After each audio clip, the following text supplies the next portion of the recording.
আর S Bengali ক্লাসরুমে সকলকে স্বাগত। আজকের ভিডিওতে আমি ষষ্ঠ শ্রেণীর ইতিহাস পাঠ্য বইয়ের 2025 সালের তৃতীয় পর্যায়ক্রমিক পরীক্ষার মডেল প্রশ্নপত্র নিয়ে আলোচনা করব।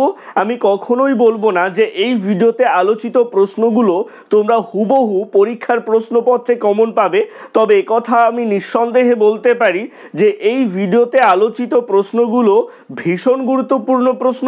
এগুলো পরীক্ষায় আসার মতো, তাই তোমরা পরীক্ষা দিতে যাওয়ার আগে অন্তত একবার হলেও এই প্রশ্নের উত্তরগুলো তৈরি করে যেও। আমাদের সুবিধার জন্য বেশ কিছু শর্ট কোশ্চেনের অ্যান্সার আমরা এখানে করিয়ে দিয়েছি।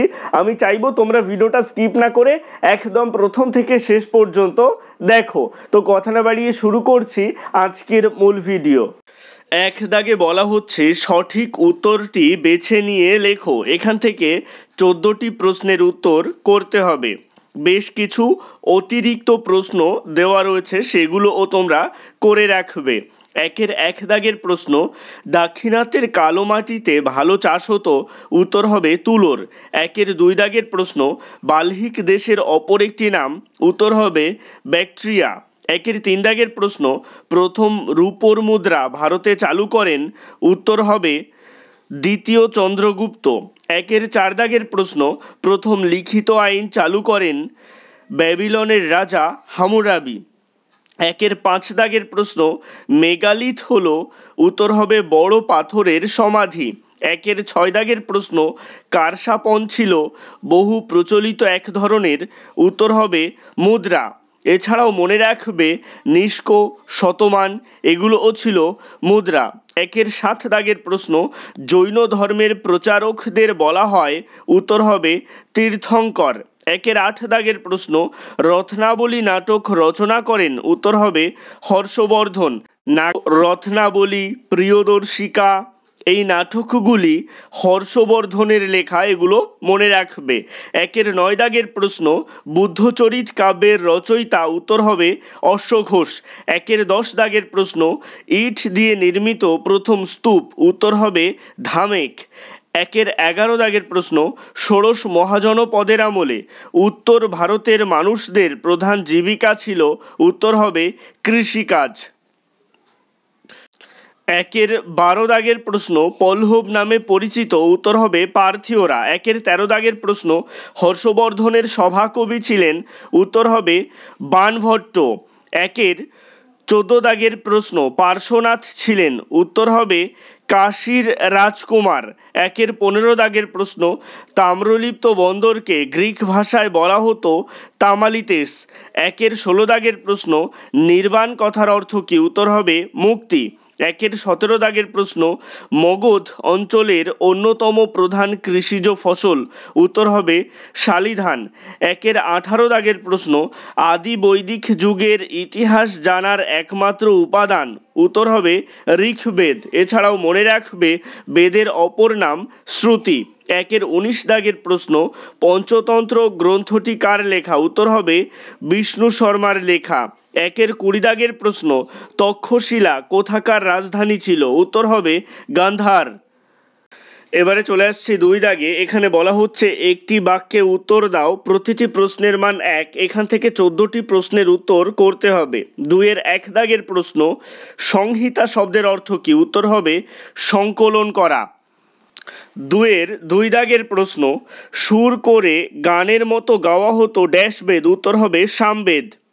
2 এর 3 দাগের প্রশ্ন, ঋগ্বেদে ড্যাশ পর্বতের উল্লেখ নেই, উত্তর হবে বিন্ধ্য পর্বতের। 2 এর 4 দাগের প্রশ্ন, বলি কি, উত্তর হবে প্রজারা নিরাপদে থাকার জন্য স্বেচ্ছায় এক ধরনের কর রাজাকে দিত, ঋগ্বেদে এই করই বলি নামে পরিচিত।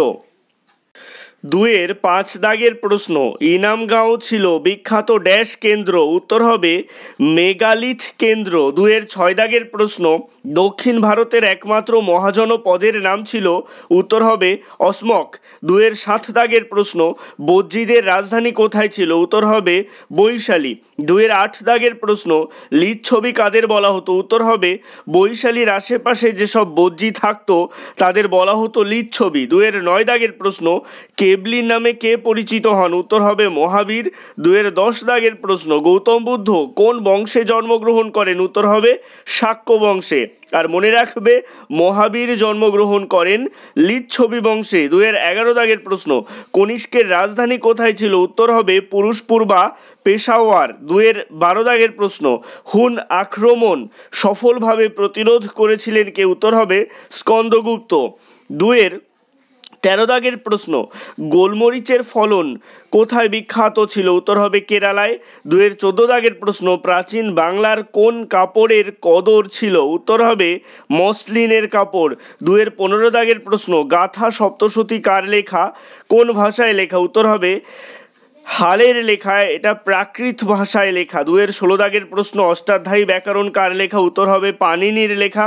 2-এর 17 দাগের প্রশ্ন, মহাভারতের আদি নাম কি? উত্তর হবে জয়কাব্য। 2-এর 18 দাগের প্রশ্ন, মিশরকে নীল নদের দান কে বলেছিলেন? উত্তর হবে গ্রিক ঐতিহাসিক হেরোডোটাস। 2-এর 19 দাগের প্রশ্ন, মেসোপটেমিয়া শব্দের অর্থ কি? উত্তর হবে 2 নদীর মধ্যবর্তী দেশ। 2-এর 20 দাগের প্রশ্ন, কুষাণ সাম্রাজ্যের প্রতিষ্ঠাতা কে? উত্তর হবে কুজুল কথফিসেস। এছাড়াও তোমরা মনে রাখবে জীবক ছিলেন বিম্বিসারের রাজবৈদ্য। সুয়ানজাং এর লেখায় ভারতবর্ষ পরিচিত হয়েছে ইন্তু নামে। রথনিন কাদের বলা হতো? পরবর্তী বৈদিক যুগে রাজাকে বিভিন্ন কাজে যারা সাহায্য করত তাদের রথনিন বলা হতো। এটা বড় কোশ্চেন হিসেবেও আসতে পারে। তোমরা পাঠ্য বইয়ের 53 নং পৃষ্ঠাতে রথনিন সম্পর্কে বিস্তারিত আলোচনা পেয়ে যাবে। এবারে চলে আসছি 3 দাগে। এখানে বলা হচ্ছে কয়েকটি বাক্যে উত্তর দাও, প্রতিটি প্রশ্নের মান 2।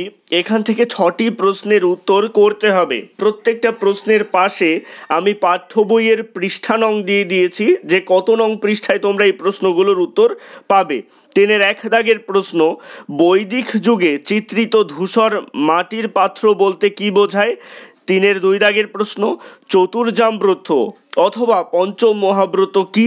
3-এর 3 দাগের প্রশ্ন, দ্বিতীয় নগরায়ণ কবে এবং কোথায় হয়েছিল? এটা 100 নং পৃষ্ঠাতে রয়েছে। আমি শর্টে উত্তর লিখিয়েছি আনুমানিক 600 খ্রিস্টপূর্বাব্দে গাঙ্গেয় উপত্যকায় যে নগরায়ণ গড়ে ওঠে তা দ্বিতীয় নগরায়ণ নামে পরিচিত ছিল। 3-এর 4 দাগের প্রশ্ন, তামিল সাহিত্যকে সঙ্গম সাহিত্য বলে কেন? পাঠ্য বইয়ের 115 নং পৃষ্ঠাতে পেয়ে যাবে।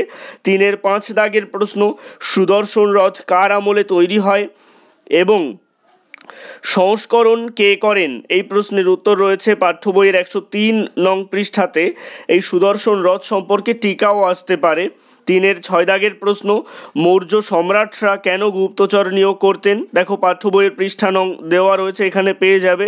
3-এর 7 দাগের প্রশ্ন, স্নাতক কাদের বলা হতো? 3-এর 8 দাগের প্রশ্ন, গণরাজ্য বলতে কি বোঝো? 2টি উদাহরণ দাও। 3-এর 9 দাগের প্রশ্ন, স্ত্রীধন কাকে বলে?